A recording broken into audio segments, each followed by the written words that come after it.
11వ అధ్యాయాన్ని కొద్ది నెలలుగా ధ్యానం చేస్తూ వారి వారి జీవితాలు చూస్తూ ఉంటున్నాం. ఇప్పటి వరకు కూడా మనం హేబేలు యొక్క జీవితాన్ని చూసాం, విశ్వాసంతో కూడిన అర్పణను చూసాం. హానోకు యొక్క విశ్వాసంతో కూడిన నడకను చూస్తూ వచ్చాం. నోవహు యొక్క విశ్వాసంతో కూడిన విధేయతను చూసాం. విశ్వాసంతో కూడిన విధేయత, విశ్వాసంతో కూడిన జీవితం, విశ్వాసంతో కూడిన నిరీక్షణ అబ్రహాము యొక్క జీవితంలో మనం చూస్తూ వచ్చాం. కాబట్టి ఈ అధ్యాయం అంతా కూడా బై ఫెయిత్, విశ్వాసము అనే దాని గురించి మాట్లాడుతుంది. ఈ పత్రిక అంతట్లో విశ్వాసం అనేది 38 సార్లు ఆ మాట వాడబడుతూ రాగా 11వ అధ్యాయం ఒక్క అధ్యాయంలోనే 26 సార్లు ఈ మాట విశ్వాసము అనే మాట రాయబడుతూ వచ్చింది. కాబట్టి విశ్వాసము అనే దాన్ని అర్థం చేసుకోవాలి అంటే ఈ అధ్యాయాన్ని తప్పనిసరిగా మనం చదవాలి. బై ఫెయిత్, విశ్వాసమును బట్టి, ఈ మాట 19 సార్లు ఈ 11వ అధ్యాయంలో రాయబడుతూ వచ్చింది. By faith, by faith. ఇక్కడ క్రైస్తవ జీవితం విశ్వాసముతో జీవించే జీవితం. Not by luck, not by luck, not by chance, not by money, not by talent, not by strength, not by power, not by influence, not by wisdom, not by intellectual ability, not by reputation, it's not even by the hard work, it's by faith, విశ్వాసమును బట్టి. అందుకోసమే విశ్వాసం అనేది ఎంత ప్రాముఖ్యమో అనేది మనకు అర్థమవుతూ ఉంటుంది. నీతిమంతుడు విశ్వాసమూలముగా జీవించును. we live by faith. హబక్కు గ్రంథంలో రాయబడింది, రోమా పత్రికలో రాయబడింది, గలతీ పత్రికలో రాయబడింది, హెబ్రీ పత్రికలో కూడా రాయబడింది. ఎందుకు 4 సార్లు బైబిల్లో ఈ వచనాన్ని రాసిపెట్టాడు? అదంతా ప్రాముఖ్యమైనది. పాత నిబంధనలో నీతిమంతుడు విశ్వాస మూలముగా జీవించును. ఆదికాండం 15 అధ్యాయం 5వ వచనంలో అబ్రహాము దేవుని నమ్మెను, అది అతనికి నీతిగా ఎంచబడింది. జస్ట్ ఫ్లాష్ లాగా కనపడింది. కానీ కొత్త నిబంధన పునాది మొత్తం కూడా ఆ విశ్వాసం వలన నీతి అనేది మనకు కనపడతా ఉంటుంది. కనుక మన జీవితం విశ్వాసముతో కూడిన జీవితం. దేవుని యొద్దకు వచ్చువాడు, ఆయన ఉన్నాడనియు తను వెదకు వారికి ఫలం అనుగ్రహించువాడనియు నమ్మవలను కదా. విశ్వాసము లేకుండా దేవునికి ఇష్టయుండుట అసాధ్యం. చాలామంది అనుకుంటారు విశ్వాసం అనేది చాలా సులభం, నమ్మటం చాలా ఈజీ అనుకుంటారు.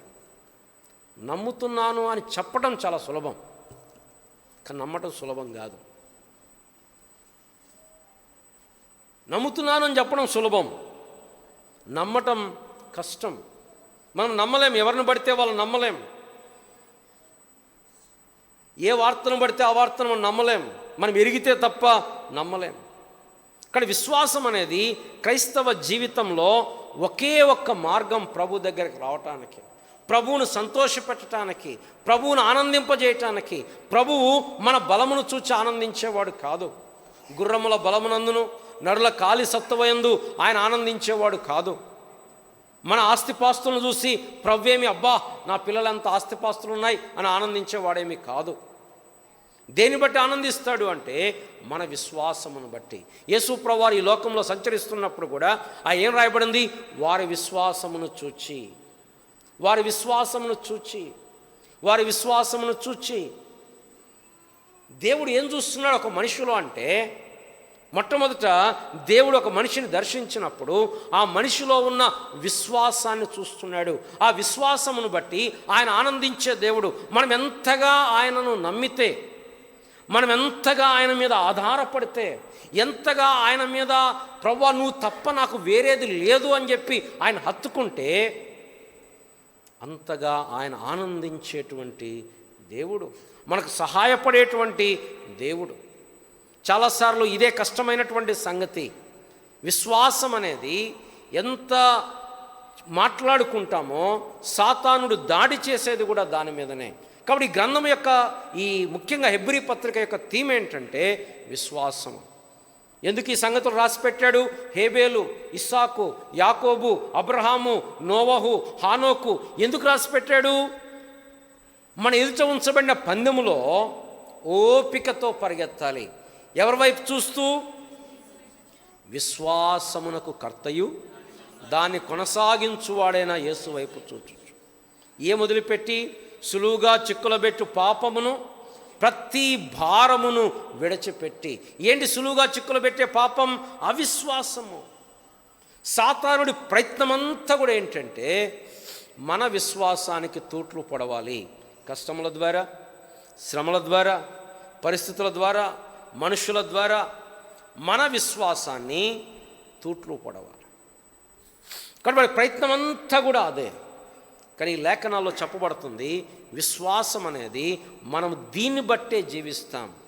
నీతిమంతుడు విశ్వాసమును బట్టి జీవించును.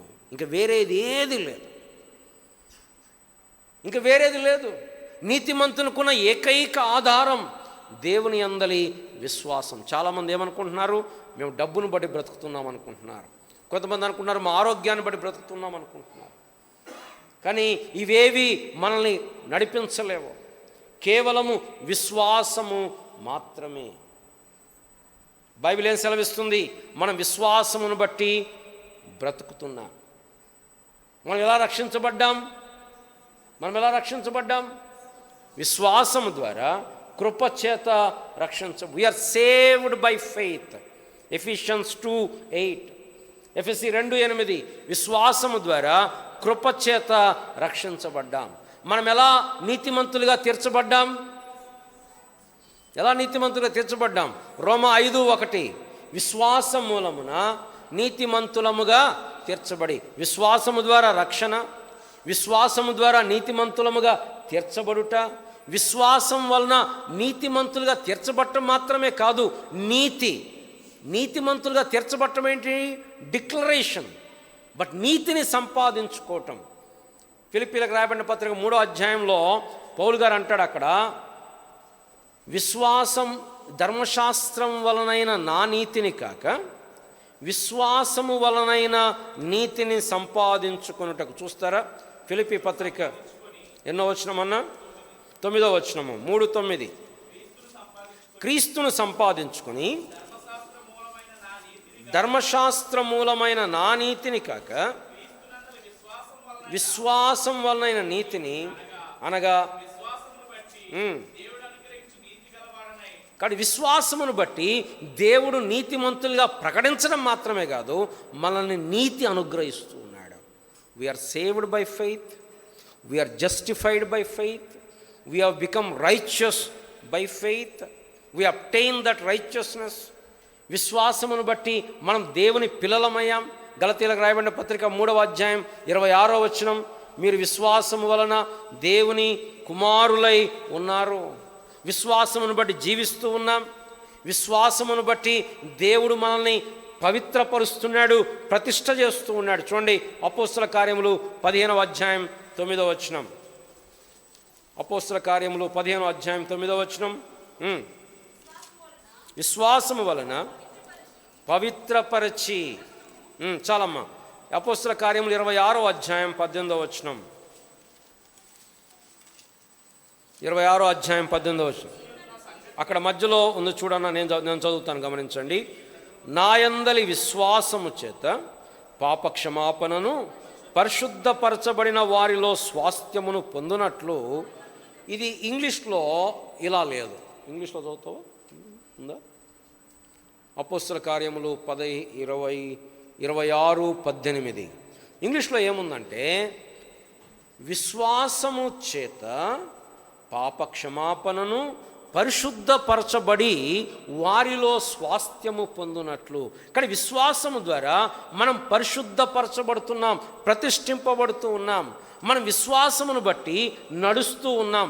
2 కొరింథీ 5వ అధ్యాయం 7వ వచనం. 2 కొరింథీ 5వ అధ్యాయం 7వ వచనం. We walk by faith not by site.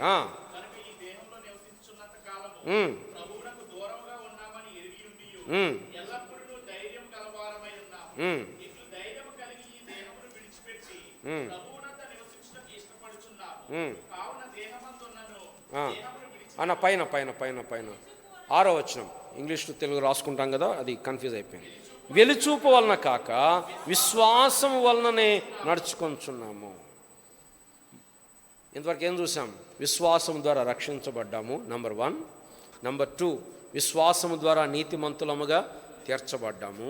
Number 3, విశ్వాసము ద్వారా నీతిని సంపాదించుకుంటున్నాము. నంబర్ 4, విశ్వాసం వలన దేవుని కుమారులమయ్యాము. నంబర్ 5, విశ్వాసం వలననే మనం జీవిస్తున్నాం. నీతిమంతుడు విశ్వాసం మూలమున జీవించును అని అన్నాడు. దాని తర్వాత విశ్వాసం వలన పవిత్రపరచబడుచు ఉన్నాం, విశ్వాసమును బట్టి నడుచుకొనుచు ఉన్నాం, విశ్వాసమును బట్టి మనం నిలవబడుతున్నాం. చూడండి, రోమీలకు రాయబడిన పత్రిక 11వ అధ్యాయము 20వ వచనము. రోమీలకు రాయబడిన పత్రిక 11వ అధ్యాయము 20వ వచనము.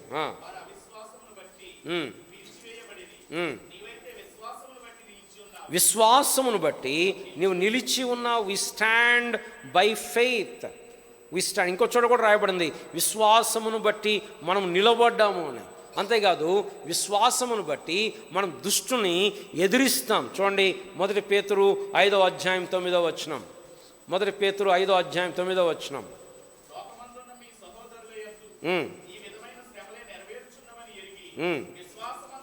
విశ్వాసమందు స్థిరులై వానిని ఎదురించుడి. విశ్వాసం లేకుండా అపవాదిని ఎదిరిస్తే వాడేం బోడు. విశ్వాసమందు స్థిరులై కదలని వారై విశ్వాసములో వేరుపారి స్థిరపడి విశ్వాసమందు విస్తరించినప్పుడు వాడిని మనం ఎదిరించగలుగుతాం. విశ్వాసమును బట్టి మనం విజయవంతులమవుతాం. 1 యోహాను 5వ అధ్యాయం 9వ వచనం. 1 యోహాను 5.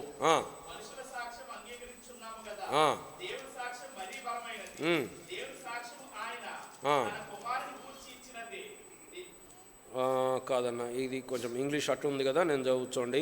4వ వచనం. దేవుని మూలముగా పుట్టిన వారందరూ లోకమును జయించుదురు. లోకమును జయించిన విజయము మన విశ్వాసమే. It is the faith that with which we can conquer the world. చివరిగా హెబ్రీ పత్రిక 11వ అధ్యాయం 13వ వచనంలో విశ్వాసం వలన, విశ్వాసంలోనే మనం వి డై బై ఫెయిత్ కదా. హెబ్రీ పత్రిక 11వ అధ్యాయం 13వ వచనం.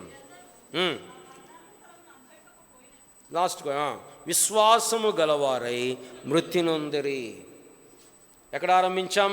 విశ్వాసం ద్వారా రక్షణ, విశ్వాసము ద్వారా నీతిమంతులుగా ప్రకటించబడుట, విశ్వాసము ద్వారా నీతి సంపాదించుకునుట, విశ్వాసము ద్వారా దేవుని పిల్లలగుట, విశ్వాసము ద్వారా జీవించుట, విశ్వాసము ద్వారా పవిత్రపరచబడుట, విశ్వాసము ద్వారా నడుచుట, విశ్వాసము ద్వారా నిలువబడుట, విశ్వాసము ద్వారా అపవాదిని ఎదురించుట, విశ్వాసము ద్వారా జయించుట, విశ్వాసము ద్వారా విశ్వాసము కలవారై మరణించుట.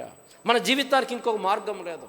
ఇక్కడ కూర్చున్న వారిలో ఇంకెవరైనా మారు మనసు పొందకపోతే విశ్వాసము తప్ప దేవుడు ఏది అడగట్లేదు. నిన్ను విశ్వాసము ద్వారా దేవుని పిల్లలమైతాం. నా యందు విశ్వాసం ఉంచువాడు మరణములో నుండి జీవములోనికి దాటి ఉన్నాడు. ఎందరు ఆయన అంగీకరించో అనగా తన నామమందు విశ్వాసం ఉంచిన వారికి దేవుని పిల్లలగుటకు ఆయన అధికారము అనుగ్రహించను. నా యందు విశ్వాసం ఉంచువాడు చీకట్లో నడవక జీవపు వెలుగు కలిగి సంచరించును. నా యందు విశ్వాసం ఉంచువాడు దప్పిగొనడు. నా యందు విశ్వాసం ఉంచువాడు చనిపోయినను మరలా బ్రతుకును. నా యందు విశ్వాసం ఉంచువాడు ఆకలిగొనడు. విశ్వాసం అనేది ఎంత అమూల్యమైనది. అందుకోసం పేతురు అంటాడు, మా వలనే అమూల్యమైన విశ్వాసము పొందిన వారికి రాయునది. This faith what we have received is precious faith, అమూల్యమైన విశ్వాసం. కాబట్టి ఈ యొక్క పత్రిక విశ్వాసమును మనకు చూపిస్తూ ఉంది. యేసుప్రభు వారి శిష్యులు 2 రిక్వెస్ట్లు అడిగారు యేసుప్రభు వారిని, మాకు నేర్పించు అని, లేదా మాకు వృద్ధి పొందించు అని. ఏమడిగారు? మా విశ్వాసమును వృద్ధి పొందించు, మాకు ప్రార్థించుట నేర్పించు. వాళ్ళు మా ఆస్తులు వృద్ధి పొందించు ప్రభువా, మాకేదైనా టెక్నిక్ చెప్పు, మేము 100 రూపాయలు పెడితే 1000 రూపాయలు కావాలా, 10,000, ఇది అడగలేదు వాళ్ళు. వాళ్ళకి అర్థమైంది, ఇప్పుడున్న వాళ్ళకి అర్థం కావట్లా. వాళ్ళు ఏమడిగారు యేసు ప్రభునంటే, ప్రభువా మా విశ్వాసాన్ని వృద్ధి. ఎందుకు వాళ్ళకి అర్థమైంది ఏంటంటే విశ్వాసము ద్వారా దేవుడు కార్యము చేస్తాడు, అది వాళ్ళకి అర్థమైంది. కాబట్టి మనం బైబిల్ చదువుతున్నాం, ఎందుకు చదువుతున్నాం? విశ్వాసములో ఎదగటానికి. మనం సంఘముగా కూడి వస్తున్నాం ఎందుకు? విశ్వాసములో ఎదగటానికి, విశ్వాసంలో స్థిరపరచబట్టానికి. ప్రతి విధేయతకు వెనకాల ఉండేది విశ్వాసం అయితే, ప్రతి అవిధేయతకు వెనకాల ఉండేది అవిశ్వాసము. ఎక్కడ ఆరంభమైంది? అవ్వ పండు తిన్నది. ఎందుకు తిన్నది? ఆకలై కాదు, దేవుని మాట వినొద్దని కాదు, దేవుని మాట కంటే సాతానుని మాటను నమ్మింది, విశ్వసించింది. అవిశ్వాసం అంటే అసలు విశ్వాసం లేకుండా ఉండడం కాదు. అవిశ్వాసం అంటే తప్పుడు దాని యందు విశ్వాసం ఉంచటం. దేవుని మాటను నమ్మకుండా సాతాను మాటను నమ్మటం, అది అవిశ్వాసం. కానీ మన జీవితంలో కూడా సాతానుడు వాడి ప్రయత్నం అంతా ఏంటంటే, దేవుడు చెప్తున్నాడు కానీ అదేం పెద్ద ప్రాక్టికల్ కాదు, నువ్వు అలా బ్రతికితే జీవించలేవు ఈ లోకంలో, నీ బంధువులు ద్వేషిస్తారు, నీ చుట్టూ చూసి అందరు నవ్వుతారు, నువ్వేం సంపాదించుకోలేదంటారు, నీ పరిస్థితి ఇంట్లో ఉందంటారు, వాళ్ళు ఇలా అంటారు, వీళ్ళు ఇలా అంటారు. కాబట్టి నువ్వేం చేయి, అదేం పెద్ద పట్టించుకోకు, అట్లున్నట్టే ఉండు, నీ జీవితం నువ్వు జీవించు. పిల్లరా, ఈ హెబ్రీ పత్రిక మనకి విశ్వాసమును గురించిన పాఠాలు నేర్పిస్తూ ఉంది. మన ప్రయత్నం ఏంటంటే విశ్వాసము ఎదగాలి. విశ్వాసం అనేది స్టాటిక్ కాదు. గతంలో కూడా మనం ఒకసారి ధ్యానం చేశాం. విశ్వాసం అనేది ఈరోజు మనం ప్రభువుని నమ్మాం, ఇక అయిపోయింది, వన్స్ ఫర్ ఆల్ అనుకోవడానికి లేదు. ఈ విశ్వాసమును కాపాడుకోవాలి. పేతురుగా పౌలు గారు అన్నాడు ఆ యొక్క 2వ తిమోతికి రాసినప్పుడు, నా విశ్వాసమును కాపాడుకుంటుని నా పరుగు. ఎందుకు? కొంతమంది విశ్వాసం వదిలిపెడుతున్నారు, కొంతమంది విశ్వాస భ్రష్టులైపోతున్నారు, కొంతమంది విశ్వాస విషయంలో ఓడబ్రద్దలైన వారి వలె అవుతున్నారు, కొంతమంది మొదటి విశ్వాసమును వదిలికొనులను తీర్పు పొందిన వారైతున్నారు, కొందరు ధనమును ఆపేక్షించి విశ్వాసము నుండి తొలగిపోయి తమ్మును తామే పొడుచుకున్నారు. Faith is the most important and precious thing that has to be guarded in our lives. మన జీవితంలో మరి ఏం చేద్దాం? విశ్వాసము ఎక్కడ తెచ్చుకుందాం? ఇది మనం పుట్టించుకునేది కాదు, ఇది మనం తెచ్చుకునేది కాదు. విశ్వాసానికి కర్త ఎవరు? యేసు ప్రభువారు. 12వ అధ్యాయం చదువుతాం, the author and finisher of our faith. ఈ విశ్వాసాన్ని ఎవరు పుట్టిస్తారు అంటే యేసు ప్రభువు పుట్టిస్తాడు. మరి మనం ఏం చేయాలి? ఆయన వైపు చూడాలి. విశ్వాసమును కర్తయు దాన్ని కొనసాగించువాడైనా యేసు వైపు అంటే అర్థం ఏంటి? ఆయన ఏం చెప్తున్నాడు, ఆయన ఏమంటున్నాడు, ఆయన యొక్క లక్షణం ఏంటి, ఆయన ప్రణాళిక ఏంటి? ఈ హెబ్రీ పత్రిక మొత్తం కూడా యేసు వైపు చూడండి. 3వ అధ్యాయంలో ఏం రాయబడింది? మనం ఒప్పుకునే దానికి అపోస్తలుడును ప్రధాన యాజకుడైన యేసు వైపు లక్ష్యముంచుడి. Look at him, behold him. ఆయన వైపు చూడండి. ఇదిగో యేసు ప్రభువారు ఎంత గొప్పవాడో చూడండి. ఆయన పాపుల్లో చేరక ప్రత్యేకంగా ఉన్నవాడు, ఆకాశ మండలము కంటే మిక్కిలి హెచ్చైనటువంటి వాడు, మన పట్ల కనికరము కలిగినటువంటి నమ్మకమైన ప్రధాన యాజకుడు. ఆయన వైపు చూడండి. చాలాసార్లు మన దృష్టి ప్రభువు మీద నుండి తొలగిపోతూ ఉంటుంది. కొన్నిసార్లు మన దృష్టి మన పరిస్థితుల మీద ఉంటుంది. ఎంతసేపు మన దృష్టి ఆ పరిస్థితుల మీదనే చుట్టూ ఉంటుంది. ఇశ్రాయేలు ప్రజలు గొలియాతు వైపు చూస్తూ ఉన్నారు. గొలియాతు ఎంత బలమైన వాడు, గొలియాతు ఎంత ఎత్తైన వాడు, గొలియాతు ఆయుధాలేంటి, గొలియాతు కవచమేంటి, గొలియాతునే చూస్తూ ఉన్నారు. ఇశ్రాయేలు ప్రజలు ఆ కనాను మీద స్వాధీనం చేసుకోమన్నప్పుడు వారు ఏం చూస్తున్నారు? అమ్మో, వాళ్ళు ఎంత ఉన్నత దేవులో, వాళ్ళ దృష్టికి మేము ఎలా ఉన్నాం? మిడతల వలె ఉన్నాం. దావీదు ఎవరి వైపు చూశాడు? దేవుని. అందుకోసం అన్నాడు, జీవము గల దేవుని సైన్యములను తృణీకరించుటకు, తిరస్కరించుటకు సున్నతి లేని ఫిలిష్తీయుడు. పరిస్థితుల వైపు చూడాల్సిన పని లేదు, మన వైపు మనం చూడాల్సిన పని. ఒక్కోసారి మన వైపు చూస్తాం, మనం ఎంత బలహీనులము, మనం ఎంత శక్తిహీనులము, నిజమే. కానీ మనం చూడాల్సింది మన పరిస్థితుల వైపు కాదు, మన శత్రువు. కొంతమంది సాతాను వైపు చూస్తున్నాడు, అమ్మో సాతానుడు చాలా బలవంతుడు. నిజమే, వాడు బలమే, కానీ నీ పక్షంలో ఉన్నవాడు లోకంలో ఉన్నవాని కంటే బలవంతుడు. సాతాను నీ దగ్గర రావాలంటే దేవుణ్ణి దాటుకొని రావాలి. దేవుడు అనుమతిస్తే తప్ప వాడు రాలేడు. కాబట్టి మన దృష్టంతా ఎవరి మీద ఉండాలంటే యేసు ప్రభు మీద ఉండాలి. అది విశ్వాస జీవితం. కనుక నువ్వు నేను ఈ యాత్రలో ముందుకు వెళ్తూ ఉన్నప్పుడు పిల్లరా గుర్తుపెట్టుకోనండి, విశ్వాసం అనేది మనం కాపాడుకోవాలి. దీని కొరకు మనం పనిచేయాలి. దీన్ని దేవుడు ఇచ్చాడు మనకు విశ్వాసం, అమూల్యమైన విశ్వాసం ఇచ్చాడు. ఈ విశ్వాసాన్ని కాపాడుకోవడానికి, ఈ విశ్వాసంలో ఎదగటానికి, ఈ విశ్వాసంలో వృద్ధి చెందడానికి. పిల్లవాడు పుట్టినప్పుడు ఎలా ఉంటాడు? చిన్నగా ఎంత ఉంటారు. వాళ్ళకి నర్చరింగ్, పోషణ, ఆహారము, వీటితో వారు ఎదుగుతూ ఉంటారు. ఒక్కోసారి అవి లేకపోయినా ఎదుగుతారు. కానీ ఎలా ఎదుగుతారు? బలహీనంగా ఎదుగుతారు. వాళ్ళలో బలం ఉండదు. పెరుగుతారు కానీ నడవలేరు, పెరుగుతారు కానీ వారు పోరాడలేరు. కారణం వారిలో సరైన ఆహారం లేదు. కానీ నువ్వు నేను కూడా విశ్వాసంలో సంవత్సరాలు గడిచిపోతున్నాయి, ఇయర్స్ టుగెదర్ పాస్ అయిపోతున్నాయి, కానీ మనం బలమైనటువంటి వారేంగా లేము. కారణం ఏంటంటే విశ్వాసంలో మనం ఎదగట్లేదు. అందుకోసమే విశ్వాసం కావాలి అంటే ప్రభువు వైపు చూడాలి. ఇంకో మాటలో చెప్పాలంటే ప్రభువుని ఎరగాలి. ఎంతగా ప్రభువుని ఎరుగుతామో అంతగా ప్రభు యందు విశ్వాసం ఉంచగలుగుతాం. ఎరుగని వారిని మనం నమ్మలేం. అందుకోసం పౌలు గారు అంటాడు, ఆయన పునరుత్థాన బలమును ఎరుగు నిమిత్తము. అబ్రహాము తన సొంత కుమారుణ్ణి బలిపీఠం మీద పెట్టగలిగాడు. కారణం ఏంటంటే మృతులను సైతము లేపుటకు దేవుడు శక్తిమంతుడని ఎంచాడు, ఎరిగాడు దేవుని యొక్క శక్తిని. అరే 99 సంవత్సరాల వయసులో నా నుంచి కుమారుణ్ణి పుట్టించాడే, చచ్చిపోయిన నా నుంచి కుమారుణ్ణి పుట్టించాడే, ఒకవేళ నా కుమారుణ్ణి అర్పించినా కూడా ఆయన దాన్ని బ్రతికించి ఇవ్వగలుగుతాడు. దేవుణ్ణి ఎరిగాడు.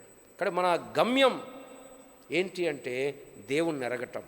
సరే, ఇప్పుడు మనం ఈ విశ్వాస వీరుని దగ్గరికి వద్దాం. బైబిల్లో ఒక అద్భుతమైనటువంటి, ఒక ప్రాముఖ్యమైనటువంటి వ్యక్తి మోషే. నేను దీన్ని వచ్చే వారం కంటిన్యూ చేస్తాను, ముగిస్తాను ఒక 5-10 నిమిషాల్లో. మోషే ఒక అద్భుతమైనటువంటి విశ్వాస వీరుడిగా మనము చెప్పవచ్చు. ఇతని గురించి రాయబడుతూ వచ్చింది. ఏమని రాయబడుతూ వచ్చిందంటే దేవుని సేవకుడైన మోషే అని రాయబడింది. దైవజనుడైన మోషే అని చెప్పబడుతూ వచ్చింది. ఇతడు మరణించిన తర్వాత దేవుడు మాట్లాడుతూ అన్నాడు, నా సేవకుడైన మోషే. దాదాపు 15 సార్లు ఆ మాట యెహోషువ గ్రంథంలో కనపడుతుంది.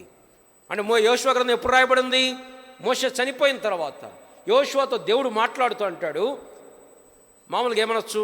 మీ నాయకుడైన మోషే అనొచ్చు కదా, లేకపోతే నాయకుడైన మోషే అనొచ్చు. కానీ దేవుడు అంటాడు, నా సేవకుడైన Moshe. God has owned him. నా సేవకుడు. ఈవెన్ ఆ యొక్క మిరియాము, అహరోనులు సణుగుతుంటే ఇంకా మోషే రిప్లై ఇవ్వలేదు. దేవుడు వచ్చాడు. దేవుడు ఏమన్నాడు? నా సేవకుడైన మోషేకు వ్యతిరేకంగా మాట్లాడటానికి మీరేలా భయపడలేదు అన్నాడు. What a man this man whom God is owning. దేవునికి సన్నిహితమైన వ్యక్తులు బైబిల్లో మనకి 3 కనపడతారు, చాలా సన్నిహితంగా. ఒకటి అబ్రహాం, దేవుని స్నేహితుడని పిలువబడ్డాడు. రెండవది మోషే. మూడవది దావీదు కనపడతాడు పాత నిబంధనలో. అసలు ఆయన యేసు ప్రభువారు. ఆయన గురించి దేవుడు అంటాడు, ఈయన నా ప్రియ కుమారుడు, ఈయన యందు నేను ఆనందిస్తాను. నువ్వు నేను కూడా దేవునికి ఇంత సన్నిహితులముగా, దేవునికి ఇంత దగ్గర వారంగా ఉంటే